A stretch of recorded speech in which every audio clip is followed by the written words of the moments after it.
Hey everyone, Dan at Bushcraft. Well, I'll tell you what, we have got an awesome break in the weather. We have been in a long, hot drought through July and August.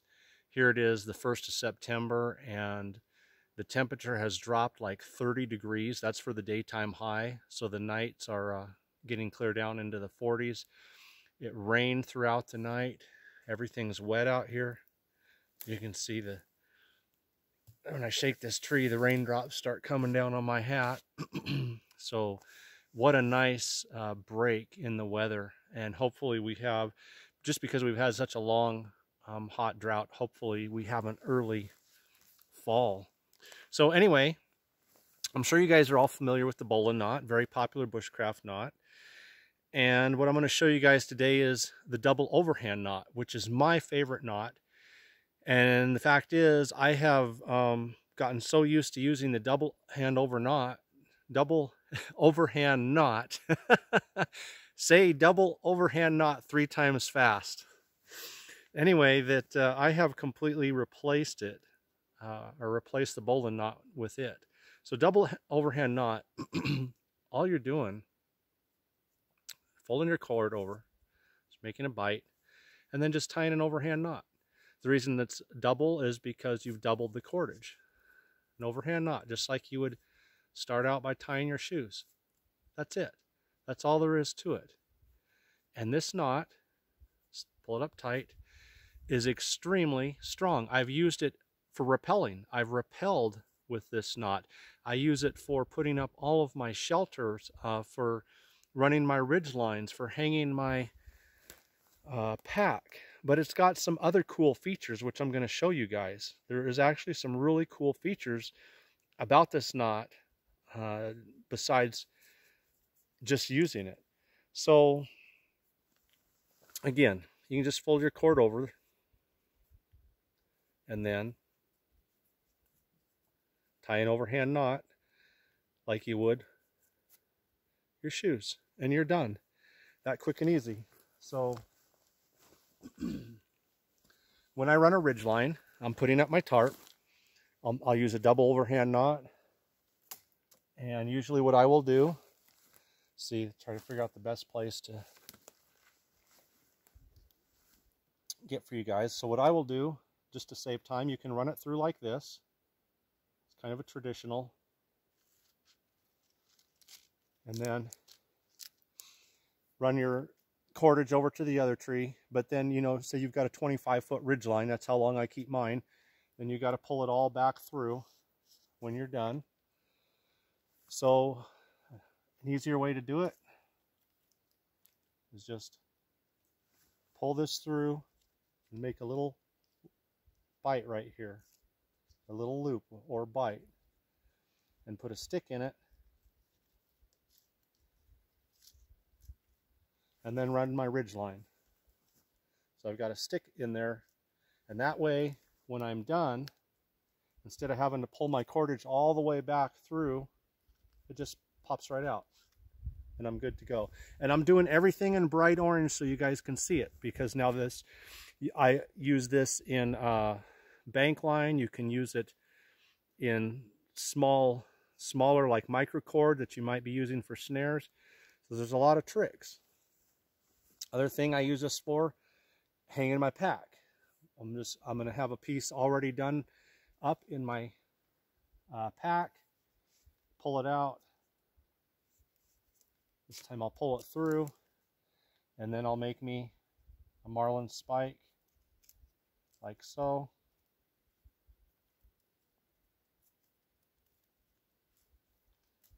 And this will go through the handle of my pack. My pack will hang here off this tree. So like right now, the ground is completely wet. My pack will hang off the tree underneath some shelter here from the rain. And again, it all starts with that double overhand knot. Well, here's another thing about the double overhand knot. Again, you see how quick and easy that is to tie.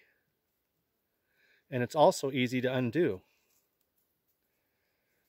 I'm going to make a bigger one here because I'm going to show you something, one of the cool features about this knot. Okay.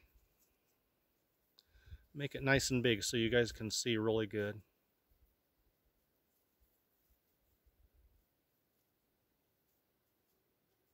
That should be plenty big enough. Okay, so I got a nice big double overhand knot here. Now if you take this,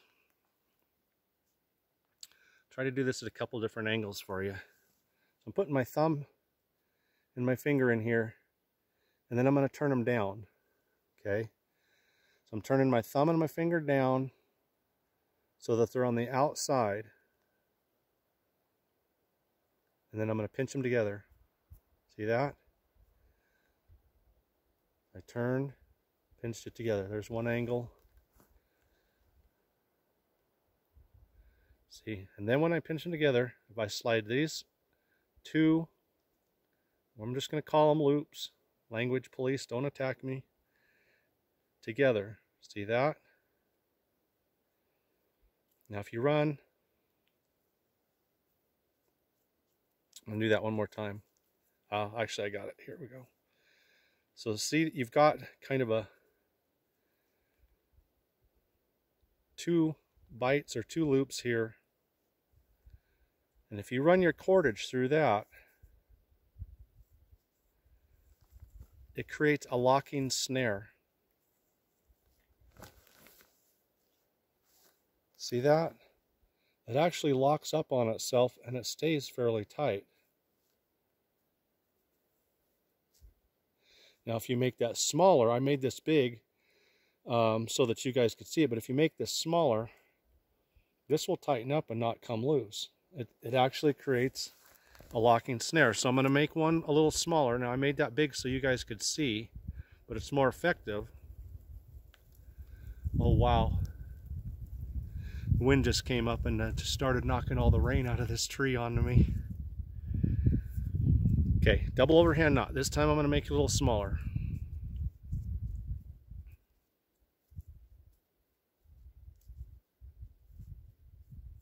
Okay. So it's a little harder to work with. See that? Same thing. I'm turning my thumb and my finger over on the outside. So here they are. Pinching them together. And then I've got these 2 little loops, and this would be the size that you wanted for if you were using parachute cord. And run this end right through both. And now, see that? That's pinching. I'm cutting the circulation off my wrist, and it's just hanging there. It's completely cinched up around my wrist and cutting the circulation off. It's not releasing. That's the thing. So you do the smaller loop like this, like I just did, or the smaller bite. This turns into a locking snare. So here's, if you can do this with rope. You know, if you have some bigger rope, if you have a couple pieces of parachute cord braided together, something strong. This has actually been used. I know the gentleman who did this has passed away now, for deer snares and snaring larger game. Again, you can use this same and apply this same technique with small cordage to make a locking snare for small game. But this right now is completely cutting the circulation off on my wrist. I can't get out of this. It's not loosening up no matter what I do. It's biting in to the skin, cutting off my circulation.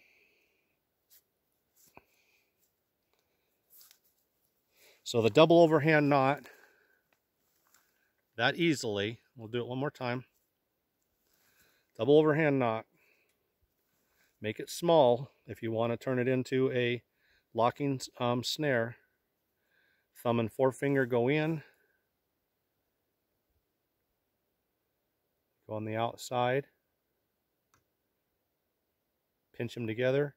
And then I'm pulling these 2 bites or loops together. See that?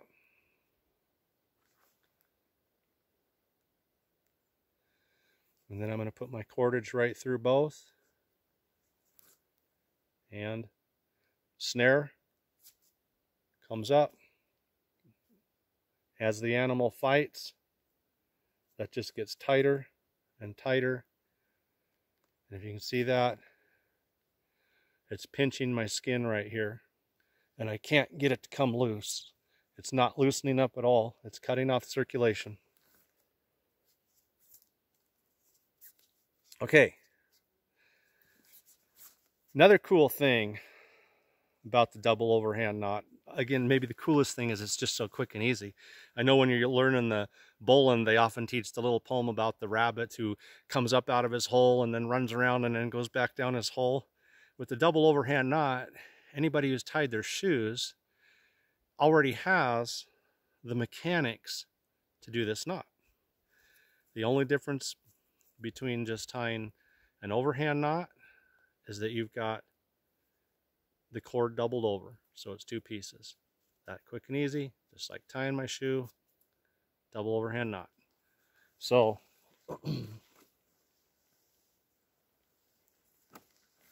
hanging gear.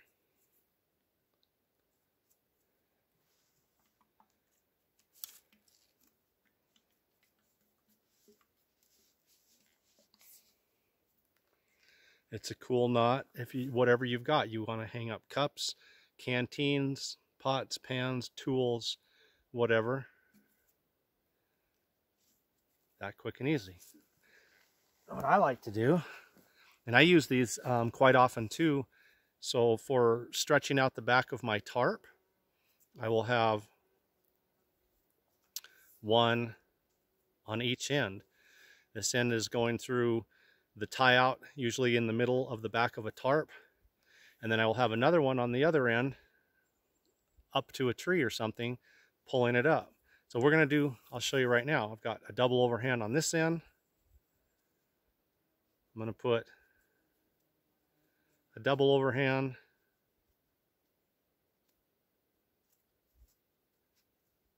on this end. So I actually carry several of these in my cordage pouch in my pack, made out of bank line, ready to go. So I can stretch my tarp. I can loop one through the other, like so, and maybe I'm looping one around a tree or a branch or something, and the other one is hooked onto a tent stake, pulling my tarp up tight. There's just so many things, so many ways to use this, and it works again with every cordage out there. So I want to hang my canteen here on a tree.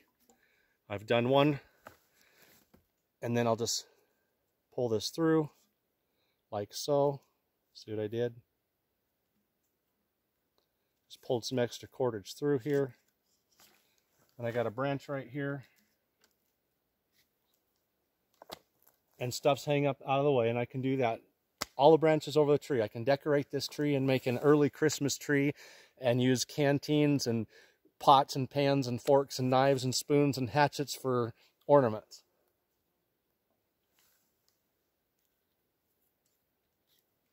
And then it's just that easy to get your gear off and pull that back through. And like I said, when I'm putting up tarps and shelters and different things, I use this knot a lot. I've never had one come loose on me. My shelters always hold secure. My ridge lines hold secure until I'm done.